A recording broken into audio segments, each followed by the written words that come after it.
Magandang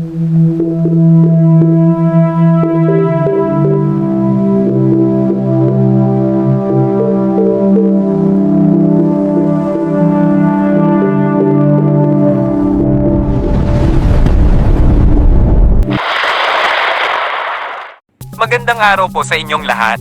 Narito po ang pinakabagong ulat sa lagay ng panahon ngayong araw.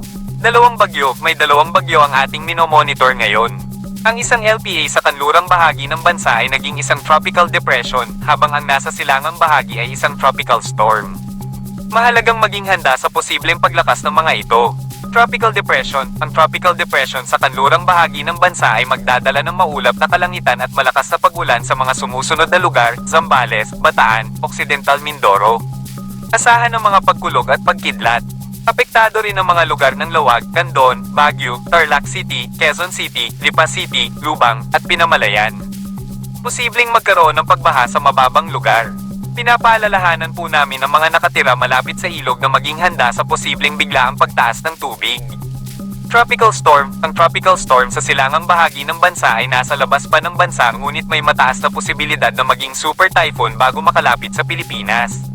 Ito ay lubhang mapanganib dahil sa inaasahang bilis na 185 km per hour at pagbugso na umaabot sa 200 km per hour. Maging handa po tayo dahil ang paghahanda ang pinakamahalaga upang maiwasan ang malubhang epekto. Lagay ng panahon sa iba't ibang rehiyon. Luzon, asahan ng katamtaman hanggang malakas na pag-ulan dahil sa tropical depression at pinalakas na hanging habagat. Ang mga lugar ng Zambales, Bataan, Occidental Mindoro, Lawag, Candon, Baguio, Tarlac City, Quezon City, Lipa City, Lubang, at Pinamalayan ay makakaranas ng thunderstorm at posibleng pagbaha. Visayas, magkakaroon ng thunderstorm at maulap na kalangitan dahil sa pinalakas na hanging habagat. May posibilidad pa rin ng pagsikat ng araw, ngunit mataas ang tsansa ng pag-ulan lalo na sa hapon at gabi. Ang mga lugar ng Calbayog, Kabangkalan, Manay, Kulasi, Bugasong, Pasig, Sara, San Jose, Oton, San Lorenzo, Aguilar, Rojas City, Iloilo City, Sagay, Dumaguete, at Cebu City ay apektado. Mindanao, inaasahan ng magandang panahon, ngunit maging alerto pa rin sa posibleng biglaang maulap na kalangitan at katamtaman hanggang malakas na ulan. Palawan, magkakaroon ng patuloy na pag-ulan dahil sa pinalakas na hanging habagat. Ang mga lugar ng Balabac, Bataraza, Quezon, Nara, Puerto Princesa, Rojas, Taytay, Dumaran, at El Nido ay pinapaalalahanan na maging handa sa malakas na pag-ulan at posibleng pagbaha. Lagay ng karagatan, wala pang nakataas na gale warning, ngunit maging maingat sa kanlurang bahagi ng bansa dahil sa inaasahang moderate to rough sea condition. Para sa karagdagang impormasyon, mangyaring mag-subscribe sa aming YouTube channel para sa mga bagong update. Ingat po, mga kababayan! Dumako naman tayo sa ating partner para sa mga karagdagang impormasyon sa loob ng ating bansa. At ito ang latest na weather update ngayong araw.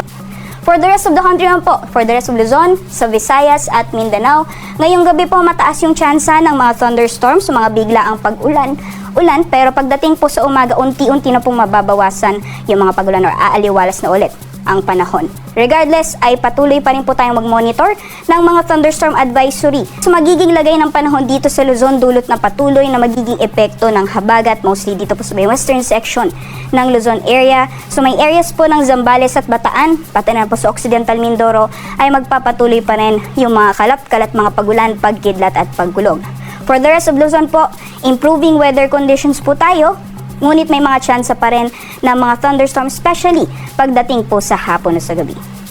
Temperature forecast po para sa mga piling syudad dito po sa Luzon.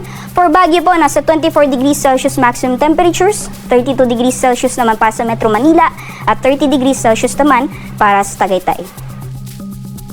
For the rest of the country naman po dito sa Palawan, dulot ng patuloy na epekto ng southwest monsoon o habagat, mararanasan pa rin ang maulan na panahon dito po sa Palawan area. Meanwhile, for Visayas and Mindanao area naman po, improving weather conditions po tayo, especially sa may western sections ng Visayas, pero may mga tsansa pa rin ng mga isolated na thunderstorms, especially pagdating po sa hapon o sa gabi.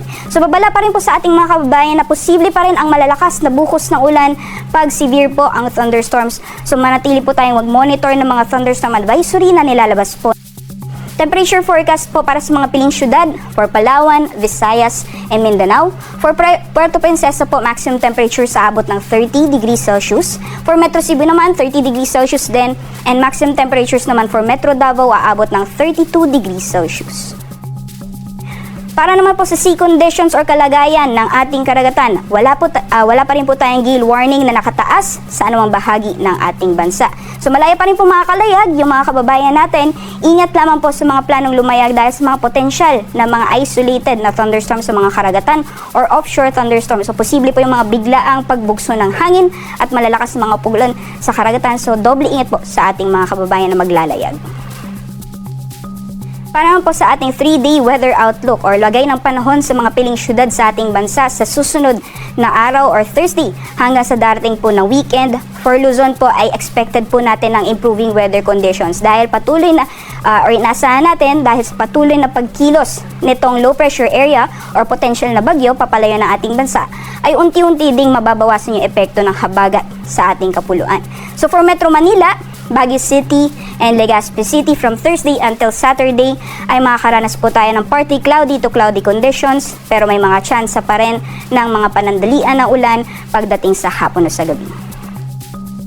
For Visayas naman po gayon din, inaasahan din po natin ng mainit na panahon, especially pagdating ng tanghali at pagdating po sa hapon o sa gabi, may mga posibilidad din po ng mga isolated na thunderstorms. Samantalang dito naman po sa Mindanao, gayon din, inaasahan din po natin ng mainit na panahon mula Thursday hanggang sa darating na Sabado. At kung may mga pagulan man ay dulot din po ito ng mga isolated na thunderstorms. Paglubog po ng araw ay 6:28 PM at sisikat naman 5:29 AM.